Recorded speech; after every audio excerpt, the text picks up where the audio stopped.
직장인 지원 정책에 대해서 알아봤거든요. 저는 이게 제일 간단하게 이제 점융주의에서 이제 현존 정책이 플러스 알파. 그래서 이제 2018년도, 17년도 정책이랑 비교해서 이제 다는 안 찾아봤는데 일단 간단하게 한 3개 정도 처벌 육아휴직이랑 실업급여랑 청년 구직 지원비 이렇게 하셨거든요. 육아휴직 같은 경우에는 이제 19년도부터 올해부터 이제 월 상한이 250만원 인상되고 3개월간 최대 750만원까지 받을 수 있게 변했고요. 이제 그리고 배우자 출산휴가가 6급 10일로 늘어나고 이런 식으로 늘어나는 거 있고요. 그리고 실업급여 증가도 이제 제가 기억하기에 이게 18년도에 6만원이었거든요. 6만원에서 이제 이렇게 10% 정도 올라가지고 66,000원까지 오르게 됐고요.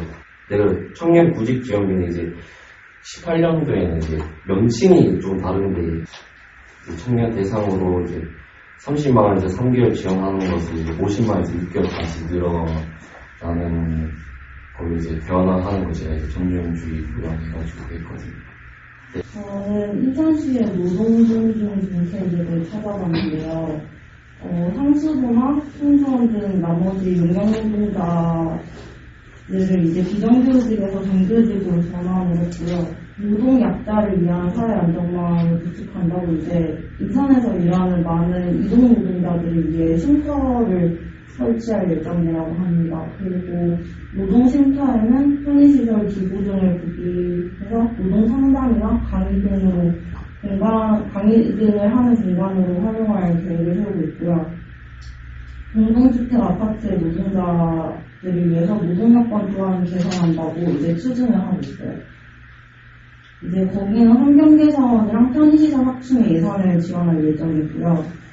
그다음에 경비실 등의 설치 가이드라인을 공고해서 경비 노동자들의 노동 환경을 개선하려고 하고 있습니다.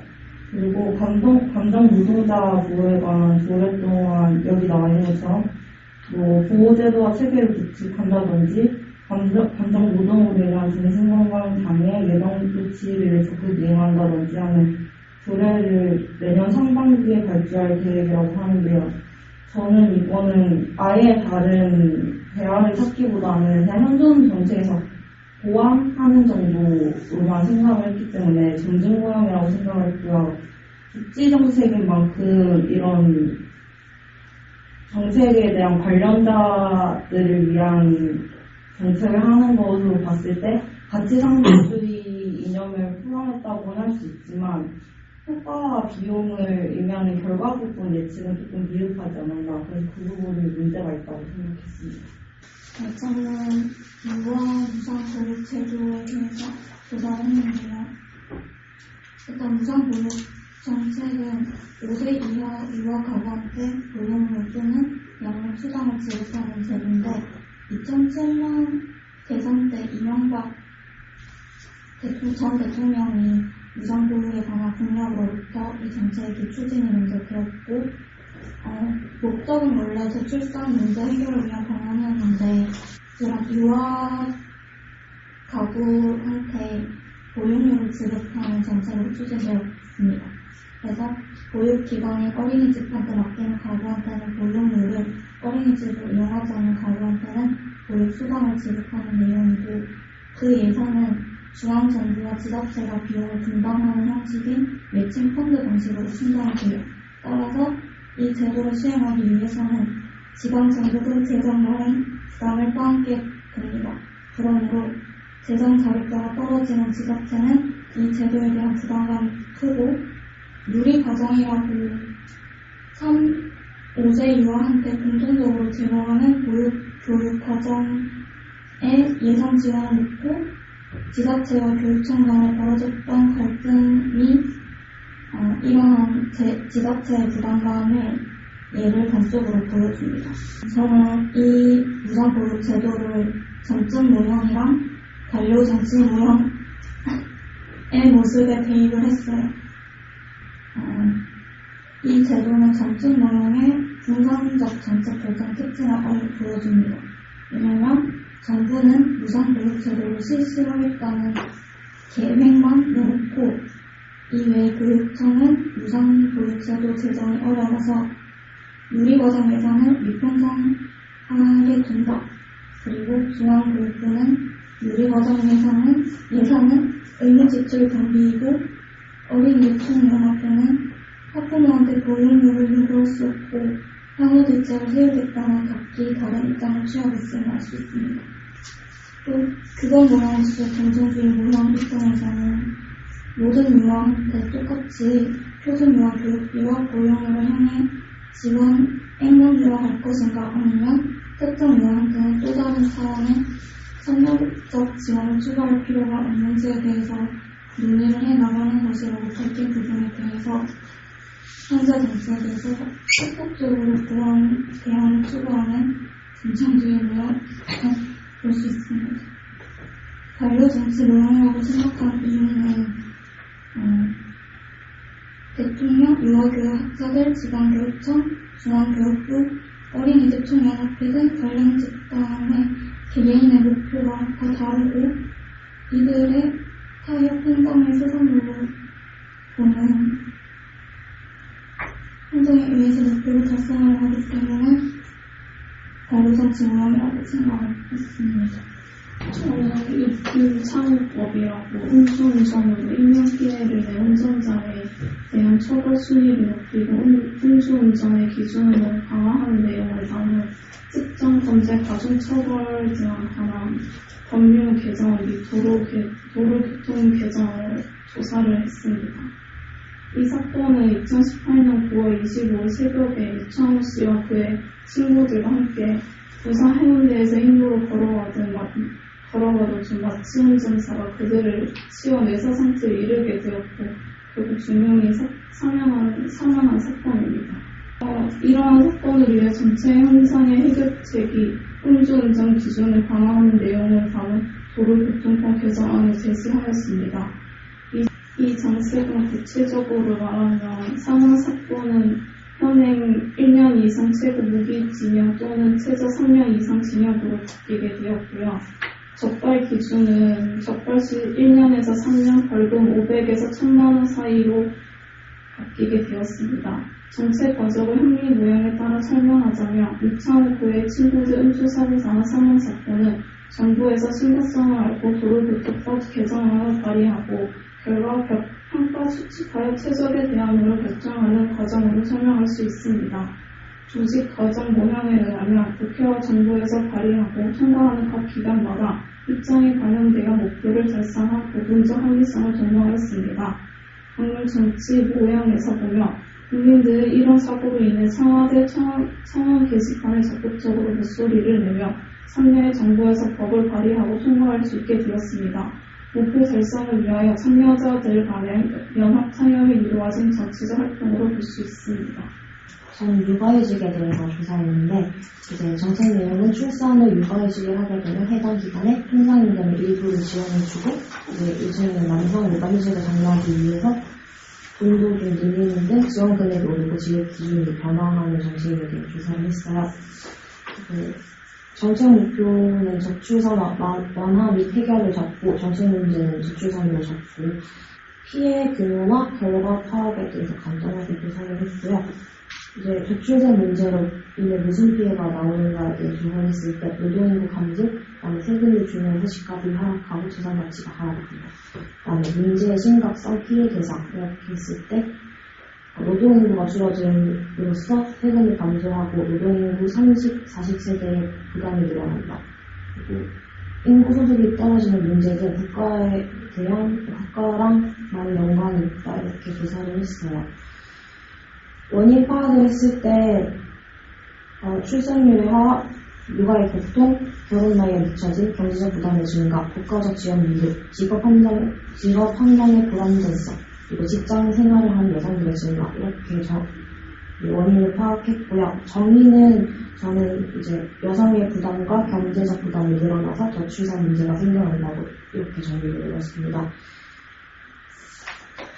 이제 대안의 결과를 예측했을 때 결과 예측에 대해서 자세하게 조사했을 때 조사 결과가 안 나와서 다른 국가의 결과를 가져왔거든요. 독일의 경우 가족정책 개혁을 통해서 일가정 양립에 대한 인식과 태도가 변화하였고 출산율도 2010년 기준으로 상승하고 있다. 그리고 출산은 곧 일자리 포기를 인식하거나 자녀 취약 전에는 일을 하지 않겠다던 여성의 비율도 이제 2002년 46.6%에서 2012년 21.8%로 감소하고 이제 출산율도 상승세로 전환하였으며 2015년에는 1.5명으로 1982년 1.51명을 기록한 이후 최고의 출생률을 보이고 있는데 다른 국가에 대해서 조사를 했어요. 이런 육아휴직은 연도마다 수정하고 보완되고 있으며 이러한 특징은 전직 모형에서 주로 나타나고 있고요. 근본적인 틀이 바뀌지 않고 소폭적인 대안으로 고려하는 등 연속적이고 안정적이라고 저희가 조사했습니다. 저는 최저임금 인상에 대해 조사했는데요. 일단 최저임금의 정책 목표를 보면 저임금 노동자들의 임금이나 생활조건 개선, 임금 격차 해소를 정책 목표로 잡았고요. 최저임금에 포함되는 임금은 여전히 기본급과 일부 수당만 들어가는 상황으로 실제로는 임금과의 괴리가 너무 커졌고 고임금을 받는 노동자라 하더라도 정기상여금, 복리후생비는 높으나 기본급이 최저임금 수준으로 낮은 경우 심지어는 최저임금법이 위반되는 사례가 발생하는 문제를 파악했습니다. 또 이 최저임금 인상으로 생긴 영향을 조사했는데 최저임금이 16.4% 오르면서 전체 노동자에서 저임금 노동자가 차지하는 비중이 처음으로 20% 밑으로 떨어졌습니다. 전반적인 임금 격차도 다소 완화된 것을 나타내는데요. 그럼에도 300인 이상 대기업 정규직의 시간당 임금을 100으로 환산했을 때 300인 미만 기업의 비정규직 근로자 임금이 41.8에 불과해 정규직과 비정규직 간 그 격차는 여전히 컸다는 결과가 나왔습니다. 또한 고용노동부가 24일 발표한 고용형태별 근로 실태 조사 결과에 따르면 지난해 6월 기준 1인 이상 사업체에 전입된 노동자 가운데 저임금 노동자는 19.0%로 전년동월 대비 3.3포인트가 줄었다는 점입니다.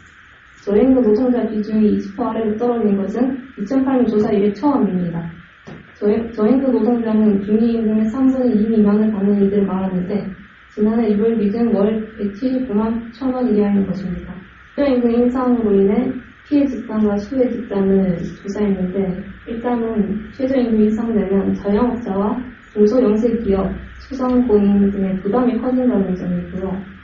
이 최저임금 인상으로 인해 수혜를 받는 집단은 일단 비정규직 노동자가 제일 이득을 보고 또한 요즘 알바생이 늘어나는데 알바생이 최저임금을 인상으로 인해 최소한의 본인 급여를 받는다는 점을 확인했습니다. 이 최저임금 인상 평가를 해보자면 최저임금을 올림으로써 발생하는 다른 문제에 대한 대책이 마련되지 않는 소득 주도 성장 정책이라는 비판이 있는데요. 소득 주도가 아니라 경제 성장이 먼저 뒷받침되어야 한다는 얘기가 많이 나옵니다. 또 최저임금 제도의 필요성 자체에 대해서는 상당 부분 사회적 공감대가 있는 것이기 때문에 다소 완급은 조절할 필요성이 있더라도 이 제도는 앞으로 중시될 필요가 있다고 좀 조사했습니다. 단가 등록금에 대해서 조사했는데 우리나라 대학교 등록금 수준은 OECD 국가들 가운데 세 번째로 높습니다. 그래서 대학 등록금이 높은 가계 부담으로 증가되고 있습니다. 그래서 학자금 대출 연체율이 역대 최고치를 기록하고 있고 대출을 갚지 못해 자살하는 학생들이 늘어나는 등 등록금이 사회적 문제로 부각되고 있습니다. 단가 등록금 정책 추진 과정은 2006년 5월 31일 지방선거에서 당시 한나라당 이주호 의원이 정책을 제시하고 그 이후 2011년 박원순 서울시장이 취임하면서 서울시 때 등록금을 반값으로 하겠다는 공약을 이행하면서 시행되었습니다. 반값 등록금과 관련된 정치 모형으로는 만종 모형이 있는데 만중무용은 사람의 제한적 능력과 환경적 제약으로 인해 완전한 합리성을 발휘할 수 없다는 것을 가정하는데 반값 등록금을 둘러싼 상황을 보면 너무 많은 사람들이 각자의 위치와 상황을 따라 각기 다른 주장을 펴고 있고 그로 인해 모두의 관점에서 가장 합리적인 대안을 찾기가 힘듭니다. 즉, 각 사람들의 능력이 다 다르고 가진 환경이 모두 다르기 때문에 모든 사람이 온전한 합리성을 발휘하기 힘들다는 것입니다. 결국 의사결정은 최적의 대안이 아닌 나름 만족할 만한 대안을 선택하는 데 그치게 되는 것입니다. 일단 저의 경우에는 쓰레기통 모형을 대입을 해서 날치기 법안으로 가장 많이 나오는 언론법 개정에 대해서 조사를 해왔어요. 일단 이 언론법 개정은 2009년 사례였고요. 국회에서 본회의를 열어서 신문법과 방송법, IPTV법 등 미디어 관련 3법을 통과시켰던 일이에요. 북한 정치적 사건으로 국회에서 폭력적인 행위가 오가면서 날치기 법안을 통과했던 사례로 가장 많이 꼽더라고요. 일단 그 미디어법 같은 경우에는 신문, 방송, 겸용의 길이 열리게 된 건데 이게 신문이나 대기업도 10% 지분 한도에서 지상파 TV의 경영 소유가 가능하게 되고 종합편성 채널과 보도 전문 채널의 지분도 30%까지 소유할 수 있게 되는 그런 사건이었어요. 그리고 신문의 구독률이 20% 이상인 경우에는 지상파 TV 경영이나 주식 지분 소유를 금지했는데 우리가 한창 많이 보던 조중동 세 가지의 메이저 신문사 중에 구독률이 20% 이상 되는 신문사가 없었기 때문에 모두가 방송을 열 수 있게 되는 그런 일이었어요. 네, 근데 일단 이 당시에 본회의에 국회의장이 불참을 했고 부의장이 대리로 일을 진행했었는데 한나라당 당시 한나라당 의원들이랑 친박연대 그리고 일부 무소속 의원들이 같이 참가를 했었고요. 투표율이 부족했던 걸 알았던 부의장이 투표를 다시 임의적으로 진행을 해서 통과시켰던 법안으로 제가 생각했을 때는 쓰레기통 모형에 가깝다고 생각을 했고 특히 정치적 사건이 있었던 이유로 그 날치기 통과를 했던 가장 큰 사건이라고 생각을 해서 이 사례를 조사했습니다. 네, 저는 저희가 이제 주제를 육아 제도에 대해서 알아보자 해가지고 우리나라 육아 제도 변천 과정이랑 해외 이제 정책을 제가 몇 개 조사했거든요. 일단 첫 번째 저희가 이 육아 제도가 왜 발달하게 됐느냐면 이제 지금 이제 현대사에서 보면서 저희 합계 출산율이라는 말이 있는데 이게 여자가 가임 기간에 낳을 것으로 기대되는 평균 출생아 수를 말하고요. 이게 지금 저희가 2018년도 기준으로 0.98이거든요. 그래서 이렇게 계속 가면 이제 67년까지 가면 인구가 이제 대한민국 인구가 5천에서 이제 3천 가까이 내려가는 정도로 심각한 문제여가지고 이제 조사했는데 저희가 1917년도부터 했을 때 어휴직을 하고 원래 17년도 전에는 임금이 첫 3개월 동안 원래 임금의 40%를 받을 수 있었는데 이제 그게 2017년도에는 이제 80% 증가하고 급여가 50에서 100이었었는데 이제 급여가 70에서 150까지 증가하고 이제 무료 예방 접종이 원래는 생후 6에서 12개월만 혜택 받았었는데 이게 59개월까지 이제 혜택 받을 수 있게 늘어났고요. 이제 국민행복카드라고 해서 임산부들이 이제 진료받는 거를 국가에서 돈을 줘서 이제 50만 원까지 지원받고 이제 그렇게 진료받을 수 있고요. 2018년도에 이제 17년도의 정책에서 저희가 점중주의다 보니까 비슷한 걸로만 제가 조사했거든요. 추가되는 거는 이제 어린이집이 이제 국고 지원되고요. 국공립 어린이집이 계속 생기는 거고요. 무료 예방 접종이 6에서 59개월까지였는데 이제 18년 9월부터는 초등학생까지 확대되고 그리고 휴직기가 두 번 둘째 애를 태어났을 때 뭐 아빠의 달이라고 해서 이 제도를 통해서 첫 3개월간 급여가 이제 상한액이 150이었는데 17년도에는 이제 200만 원까지 받을 수 있도록 이렇게 변경됐고요. 18년도에는 뭐 돈을 이제 만 5세 이하 아동이 있으면 매월 10만 원씩 지급됐었는데 이때는 상위 10%를 제외하고 줬었는데 19년도에는 이제 만 6세 이제 밑으로 다 이제 그런 상위 이제 집안 내용을 따지고 모두 다 제공하기로 바뀌고요. 그리고 이제 국민행복카드 한도가 이제 50만 원이었는데 이게 인상되면서 10만 원씩 인상되면서 이제 단태아 같은 경우에는 60만 원, 다태아 같은 경우에는 100만 원으로 인상되고요. 육아휴직 급여가 이제 이게 육아휴직하고 첫 3개월 말고 이제 첫 3개월 이후에 이제 돈이 원래 임금의 40%였는데 50%로 올라가고요. 상한 금액이 120에서 70만 원, 하한 금액이 70만 원으로 올라가고요. 여기 이렇게 제가 17년도, 18년도, 19년도 조사했고요.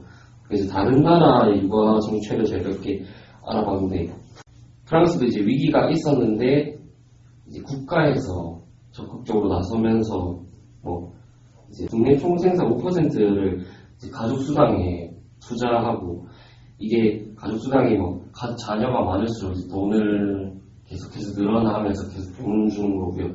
사상을 조금 바꿔가지고 원래 막 동거 커플 이런 거는 인정 안 해줬었는데 이제 이것도 혼인신고 같은 거 안 하고도 이렇게 사는 커플이 이제 새로운 가족 형태로 받아들이는 그런 걸 통해서 네, 육아 정책을 했고요. 이래서 뭐 지금 뭐 유럽에서 거의 출산율이 아주 높은 나라고요.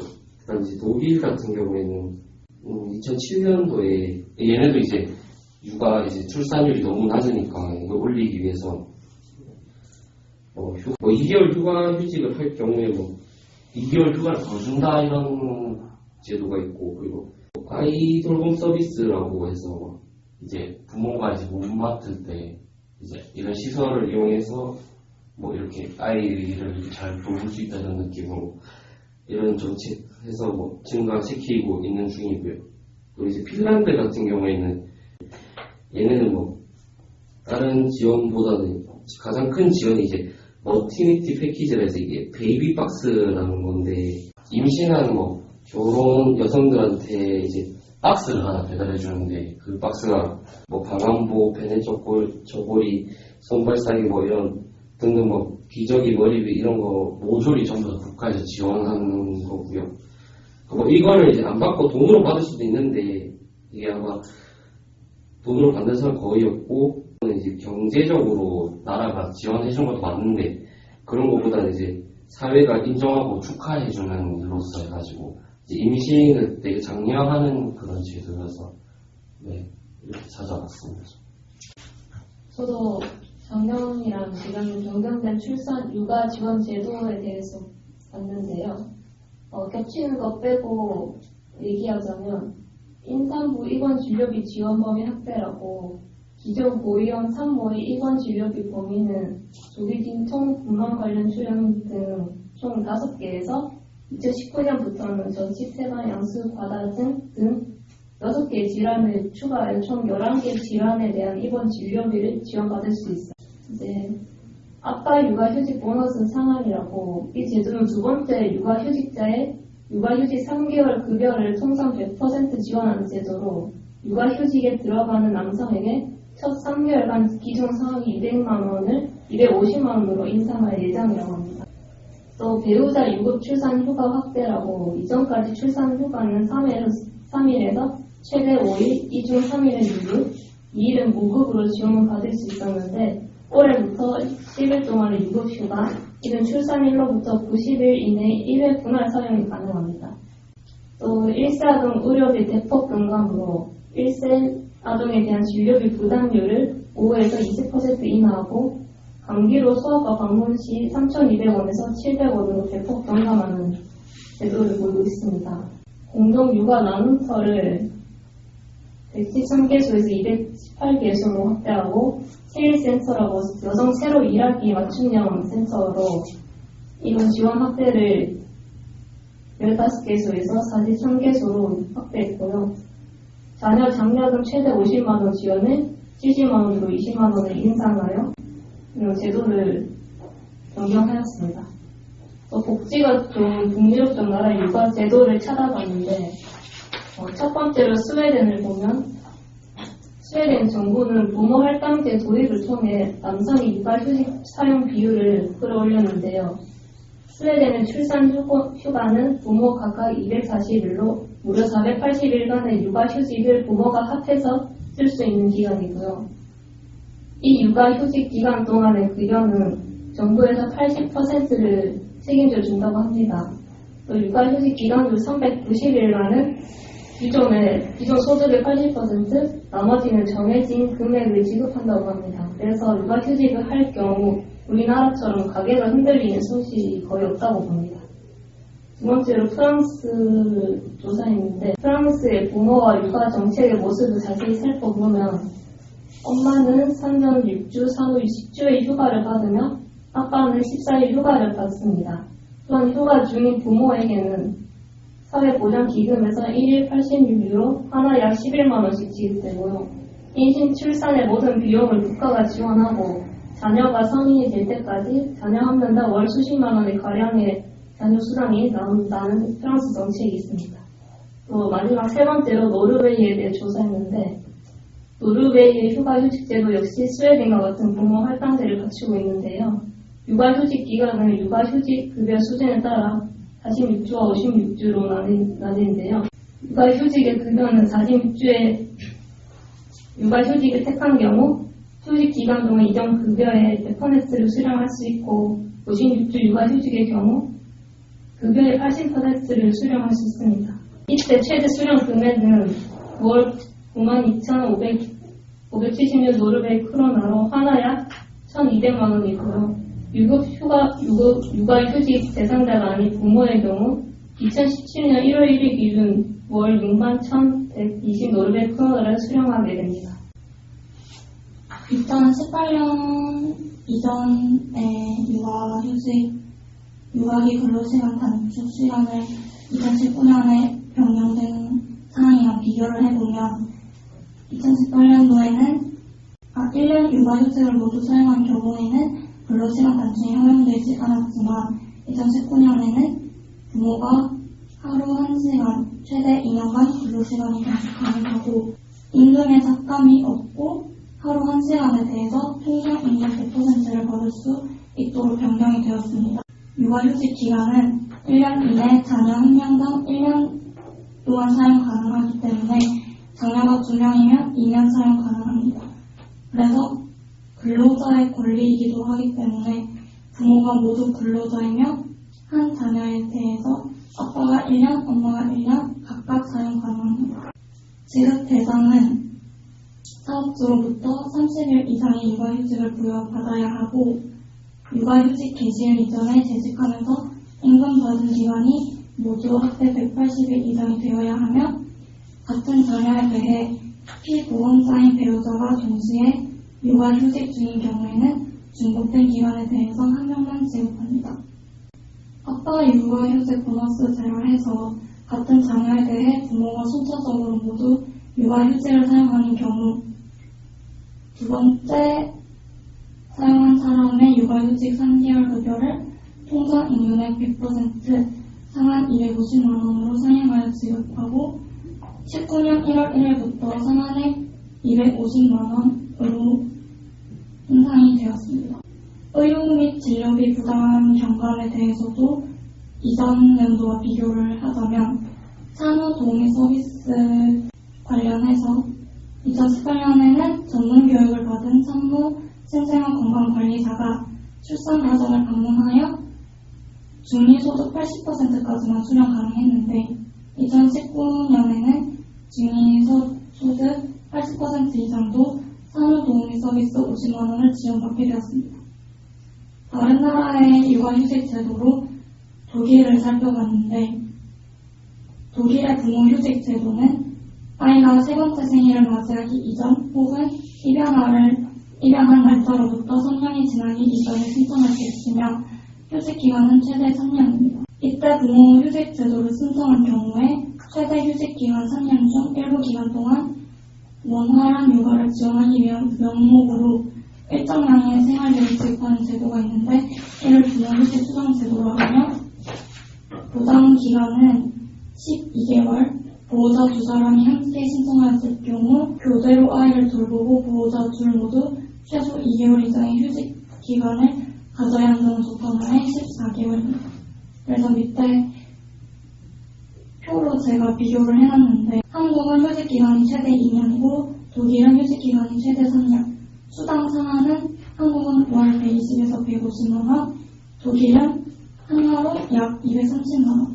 수당 하한은 한국은 월 70만원이고 독일은 약 39만원으로 비교했습니다. 해외 육아 정책 사례로 스웨덴을 보면 1974년부터 실시했는데 양성평등 육아휴직 사용을 촉진하기 위해 육아휴직 제도를 개정했습니다. 세계 최초로 출산 및 육아를 위한 휴직 제도의 남성의 참여를 이끌어낸 부모보험 제도를 도입하고 육아휴직 명칭도 엄마휴직에서 부모휴직으로 변경했습니다. 이후 1979년 어린 자녀를 둔 부모에 하루 6시간까지 근무 시간을 단축할 수 있도록 했습니다. 1994년 육아휴직 중 아버지가 사용하지 않으면 휴가가 소멸되는 4주간의 아버지 할당제가 도입되었습니다. 2002년엔 60일, 2016년엔 90일로 늘어났습니다. 1995년 육아휴직 사용자 다수가 여전히 여성이라는 점이 양성평등을 지향하는 육아휴직 정책과 불일치한다는 지적이 이어지면서 각 부모에게 육아휴직을 1개월씩 할당하는 부모할당제를 도입했습니다. 당시 450일이었던 전체 육아휴직 기간 중 부모 각자에게 30일씩 육아휴직을 할당한 제도입니다. 이후 남성의 육아휴직 사용이 증가하고 있음에도 불구하고 스웨덴 정부는 여전히 여성에 비해 낮은 남성의 육아휴직 사용률이 완전한 양성평등을 지향하는 스웨덴 육아휴직 제도의 정책 목표와 거리가 있다고 판단하고 2016년 1월 다시 개정하게 되었습니다. 다른 나라의 사례로 일본이 있는데 일본은 1992년 육아휴직법에서 육아개호법으로 확대되었습니다. 소자 극복을 목적으로 출발하게 되었습니다.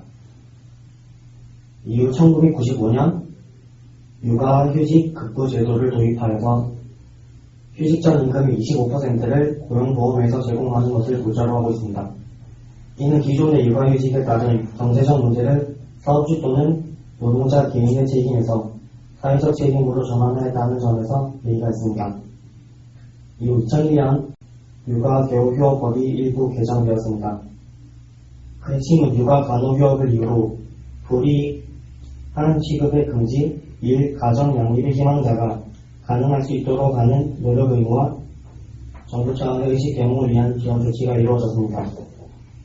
이후 2002년 육아 또는 가족 간호를 행한 노동자의 시간 외 노동 제한, 근무 시간의 단축 등의 조치, 의무 대상으로는 아이의 연령을 3세 미만까지 끌어올리는 것을 강화하고 3세 이상 초등학교 취학 전까지를 노력 의무로 하고 있습니다. 이후 2004년 12월 자녀 양육 지원을 추진하기 위해 같은 법이 다시 개정되었는데 차세대 육성 지원법의 일환으로 정부와 지방자치단체의 책임과 차세대 육성을 위한 행동 계획 지침을 제시하고 그에 따른 목표와 목표 달성을 위한 조치 등을 제시하도록 명하고 있습니다. 저는 2019년부터 바뀌게 될 육아제도에 대해 조사를 했는데요. 대한민국의 경우에는 앞서 나왔던 2022년까지 정부가 남성 육아휴직자와 두 번째 육아휴직자를 현재보다 40% 늘리기로 한 내용에 대해 알아봤고요. 이를 위해 올해부터 아빠 육아휴직 보너스 상한을 250만원으로 전해보다 50만원 이상 했고요. 작년 3,820명이었던 육아기 근로시간 단축제도 이용자 또한 2022년까지 5,807명까지 늘려나갈 방침입니다. 정부는 초등 돌봄교실 등을 이용해서 학교에서 돌보는 초등학생을 34만 명 등으로 늘리는 초등학생 중 맞벌이 부부 자녀 80%가 국가가 지원하는 방과 후 돌봄 서비스를 받도록 하겠다고 밝혔고요. 일본의 경우는 2019년 10월 소비세율을 현행 8%에서 10%로 인상하고 육아교육 및 보육에 대한 무상화 정책을 실시하는데요. 2017년 12월 각계각교 회의에서 육아교육 및 보육의 무상화를 결정하고 2019년 4월 일부 시행 후 2020년부터 전면적으로 시행할 계획이었는데 무상교육 시행 시기가 달라서 발생할 수 있는 혼란을 막고 소비세율 인상 시기와 실시 시기를 맞춤으로써 육아 가구의 경제적 부담을 줄이고 소비 의욕이 저하지 않도록 하기 위해 2019년 10월부터 전면적으로 시행한다고 합니다. 이 정책에 따라서 인가보육시설 이외에 인가외 보육시설에도 상한액을 설정하여 지원하는데요. 보육의 양을 확보하기 위해서 시설의 면적과 인원 배치 등 일정 기준에 미달한 인정 외 보육시설도 5년간의 경과 조치를 적용하여 무상화 대상에 포함할 방침입니다. 프랑스 육아제도 같은 경우는 제가 조사한 자료가 2018년 10월 12일에 나온 기사인데요. 거의 2018년 말에 나온 제도이기 때문에 2019년부터 적용이 될 것 같아서 허락하였습니다. PEI 주정부는 프린스 에드워드 지역 주민을 위한 육아 보조금이 인상될 것이라고 발표를 했는데요. 학령기 아동과 돌보미 임금에 대한 지원금이 인상됨과 동시에 육아 지원금을 전액 받는 가정 수를 늘릴 예정이라고 합니다. 이 내용은 돌보미 고용 지원은 2세 미만 영아의 경우 하루 20불에서 30불로 2세 이상의 경우 20불에서 25불로 각각 인상되고요. 등교잠이나 방과 후 반일 돌봄의 경우 10불에서 15불로 전일 돌봄은 20불에서 30% 각각 인상되고 소득에 따른 전액 지원금 혜택을 받는 가족은 720가구에서 794가구로 늘어날 예정이라고 합니다. 전 육아제도 여러 개 분석했는데요.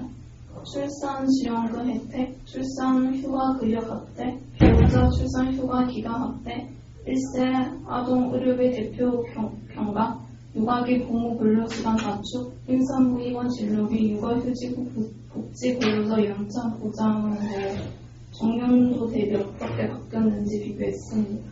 학점분이랑 겹치는 게 많아서 자세한 건 그냥 자료 봐주시면 될 것 같아요. 저는 우리나라 육아제도와 스웨덴, 노르웨이 육아제도에 대해서 조사를 했는데요. 우리나라 육아제도로는 일단 양육수당, 보육료 지원, 국민 행복카드를 조사했습니다. 양육수당에 대해서 먼저 말씀드리겠습니다. 양육수당은 어린이집을 이용하지 않는 영유아에 대하여 영유아의 연령을 고려하여 양육에 필요한 비용을 지원하고 있는 육아제도입니다. 지원 대상은 어린이집, 유치원, 종일제, 아이 돌봄 서비스 등을 이용하지 않고 가정에서 양육되는 영유아이며 영유아가 장애인으로 등록된 경우 장애아동 양육수당, 농어촌 지원 자격 요건을 갖춘 영유아에게는 농어촌 양육수당이 지원됩니다. 2019년 자료조사에 있는 지원 금액은 2019년 양육수당의 지원 금액이면서 2018년의 지원 금액과 차이가 없습니다. 두 번째는 보육료 지원인데요. 보육료 지원은 어린이집을 이용하는 영아의 연령에 따라 다르게 보육료를 지원받을 수 있는 제도입니다. 보육료의 경우에는 2018년도 기준, 2019년도 기준 지원 금액을 조사하였는데 약 10만원 정도에서 20만원 정도 지원 금액이 늘어난 것을 확인할 수 있습니다. 세 번째는 국민행복카드인데요. 국민행복카드는 기존의 고운만 카드와 맘편한 카드의 번거로움과 결제 방식의 불편을 줄이고 하나의 카드로 다수의 서비스를 받을 수 있도록 한 보육정책입니다. 2019년도 기준 지원 금액이 50만원에서 60만원으로 인상되었고 기존에는 임신, 출산 진료비가 사용이 가능했지만 2019년 1월 1일부터 1세 미만 아동 의료비도 사용이 가능하게 바뀌었습니다. 분만 예정일 이후 60일까지만 사용이 가능했지만 올해부터는 출생 이후 1년으로 늘어났고 분만 취약 지역 거주 시에는 20만원을 추가 지원합니다. 이외에도 2019년 보건복지부 업무 발표 보도자료에 따르면 국공립 어린이집을 550개소 이상 확충하고 방과 후 돌봄 사각지대 해소를 위해 다함께 돌봄센터 150개소를 추가 합주할 계획이며 아동관리 보장원을 설립하여 세계적으로 아동정책을 지원할 예정이라고 합니다. 다음은 스웨덴의 육아제도에 대해서 조사하는 걸 말씀드리겠습니다. 첫 번째는 양육 지원 정책인데요. 양육 지원 정책은 보편적 아동 수당으로 16세가 되는 첫 분기까지 매월 176달러를 지원하고 있으며 2명 이상의 아이가 있는 가구는 추가로 대가족 보충 수당을 지원하고 있는 정책입니다. 두 번째, 육아휴직 제도는 스웨덴에서는 480일간 육아휴직이 제공되며 부모 할당제로 인해 부모가 서로에게 양도할 수 없는 90일을 제외하고 나머지 기간 양도가 가능합니다. 기본적으로 유급이며 부모 각자에게 주어진 240일 중 195일에 대해서는 휴직 전 급여의 77.6%를 보존하여 지급하고 있습니다. 마지막으로 노르웨이의 육아제도에 대해서 말씀드리겠습니다. 노르웨이에서는 유치원법이라는 게 있는데 유치원법은 각 지방자치단체들이 각 지역 유치원을 관할할 책임을 부여받으며 유치원의 운영 지침을 제시하고 유치원은 이러한 지침에 따라 운영되어야 한다고 명시하고 있는 법입니다. 이 법에서는 지역 내 수요에 충분한 유치원을 확보할 의무가 있음을 선언하고 있습니다. 보육 비용의 상당 부분을 국가가 책임지는데 노르웨이의 유치원은 중앙정부와 지자체로부터의 공공재정 지원과 부모의 부담금으로 운영됩니다. 비용 상한제 도입으로 총 비용 중 부모 부담 비율은 19% 정도로 공사립이 동일하며 국가는 공사립 기관에 차별 없이 설립 운영 비용을 지원하고 있습니다. 두 번째는 출산휴가입니다. 노르웨이의 출산휴가는 부부가 합쳐야 1년을 사용할 수 있습니다. 정확하게는 연봉의 100%를 받으면서 49주, 연봉의 80%를 받으면서는 59주를 쓸 수 있으며 자영업자들도 출산 육아휴가의 혜택을 받을 수 있습니다. 이러한 출산 육아휴가는 유급으로 1년이고 무급으로는 2년을 더 연장해 총 3년까지 가능합니다. 마지막으로 사회적 평등 보장을 목적으로 노르웨이 정부가 모든 아동에 대해 유치원 입학의 권리를 법적으로 인정한 지원입니다. 아동복지 서비스 대상 아동과 장애 아동은 유치원 입소에 우선순위가 구성되고 지자체가 이를 보장하도록 되어 있습니다. 유치원 이용은 의무가 아니며 모든 명료아가 유치원 이용한 것은 아니지만 노르웨이 정부에서는 모든 아동이 입학을 선택할 수 있도록 우선순위와 지원을 하는 것으로 생각되는 정책입니다. 일단 저는 다른 나라 정책들을 세 가지 조사해봤습니다. 첫 번째는 독일의 육아 정책으로 남성 육아휴직 제도 도입과 육아 지원 정책인 키타 플러스를 시행하는 점을 조사를 해왔습니다. 독일은 2007년부터 정책의 패러다임을 바꿔서 성평등, 문화적 다양성 증진, 일가정 양립 지원, 돌봄 서비스 등의 변화를 시도해왔고 2007년에는 월 소득 67%까지 보장해주는 남성 육아휴직 제도를 도입하였습니다.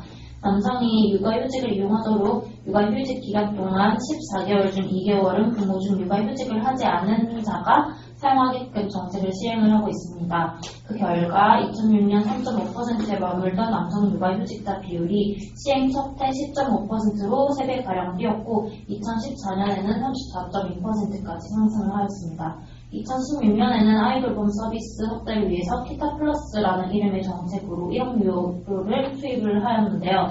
이와 같은 경우에는 일반 돌봄기관이 운영하는 시간보다 조금 더 풍요롭게 평일, 저녁, 주말, 공휴일까지 연장 운영을 하는 정책이었고요. 이거를 통해서 직장을 그만두거나 조금 더 탄력적으로 여성이 근무를 할 수 있게끔 하는 사회적 환경을 많이 조성을 해 주었다고 합니다. 그리고 스웨덴 육아 정책을 조사를 해왔는데요. 스웨덴 같은 경우는 육아휴직 제도와 질 높은 공보육 그리고 돈이 들지 않는 육아라는 슬로건을 세 가지로 꼽을 수 있었습니다. 일단 스웨덴은 한 아이당 부부 합산 총 480일간 휴직이 가능한데 이 중 390일 동안은 월급의 80%를 정부가 지원을 하고요. 이 제도를 도입한 초반에는 부모가 기간을 나눠서 쓸 수 있었기 때문에 육아휴직 기간 동안 여성이 보편적으로 육아휴직을 많이 하였는데 남성도 의무적으로 육아휴직을 해야 하는 제도를 도입을 하여서 OECD 국가 중 가장 높은 수준으로 스웨덴 아빠의 육아휴직 참여율이 가장 높았어요. 35%였습니다. 안정적이고 질 높은 공보육 체계를 갖췄다는 점이 특징인데요. 1990년대 이후 매년 총생산의 2% 이상을 보육 인프라에 투자를 하였고요. 전체 교육기관의 전체 시설의 80% 이상이 공립으로 이루어져 있다고 합니다. 또한 선생님들, 교사 또한 질 좋은 교사를 양성을 하는데 많이 힘을 쓰고 있고요. 그리고 마지막으로 스웨덴 아동수당이 많이 좀 특별했는데요. 스웨덴 16세까지 아동 한 명당 1,050크로나, 우리나라 돈으로 하면 148,023원이거든요. 아동수당을 받으면서 어린이집에 보낼 경우에는 이 돈으로 어린이집에 보내서 돈이 들지 않는, 그리고 EU 국가 시민까지 대학 교육도 무료로 진행을 하고 있었습니다. 마지막으로 프랑스 육아 정책 같은 경우에는 3세 이전에는 공동 타가 시스템이 있었어요. 크레슈 미니시팔이라고 아침 7시 반부터 저녁 7시까지 운영하는 공립 타가시설이 있었고요. 크레슈 아소시아티브라고 아침 7시 반부터 저녁 7시까지 일정한 단체에서 운영하는 타가시설이 있었습니다. 크레슈 파밀리알이라고 보육사들이 자신의 집에서 아침 7시부터 저녁 6시까지 아이를 돌보았고요. 크레슈 파랑딸이라고 부모들이 단체를 만들어서 하루 최대 10시간 동안 아이를 돌보는 것이 있었습니다. 또 특히 독특했던 게 공립 타가시설 같은 경우에는 타가 요금이 자녀 인원수에 반비례하는 걸 볼 수 있었거든요. 예를 들면 3명의 자녀를 부양하고 있다면 시간당 최저 요금이 0.4유로, 우리나라 돈으로 시급 500원 정도 내면 되는 거예요. 근데 3명이기 때문에 0.26유로, 320원을 시급으로 주면 되는 거예요. 그 이용 요금을. 그래서 좀 나머지 타가시설에 필요한 자금은 시 예산으로 충당을 하고 있었습니다. 그리고 가족 수당 기금이 있었는데요. 출산하는 경우에는 임신 7개월 이후에 일괄로 출사 장려 수당을 지급을 하고요. 임신 5개월부터는 국립병원 이용 시 검사 및 출사 비용 무료였습니다. 보육의 경우 0세부터 18세까지 고등학생들까지 해당이 되는데요. 가족 수당이라고 18세까지 2자녀 이상 가진 모든 가정에 가족 수당을 지급을 했고, 자녀 출생 또는 입양까지 포함이 되어 있었어요. 자녀 출생이나 입양한 날부터 3년간 기초수당을 지급을 하고요. 만 6세 미만의 자녀를 타가시에 맡기거나 부모를 따로 고용할 경우 보육 유형 선택 보조금으로 6세까지 지원이 됐습니다. 교육의 면에서는 6세부터 16세까지 신학기 수당, 취학 자녀가 학교에 입학할 경우에 입학금, 축하금을 명목으로 주는 거였는데요. 근데 좀 특이했던 게 국공립학교의 경우는 학비 전액이 무료였다는 점이었어요.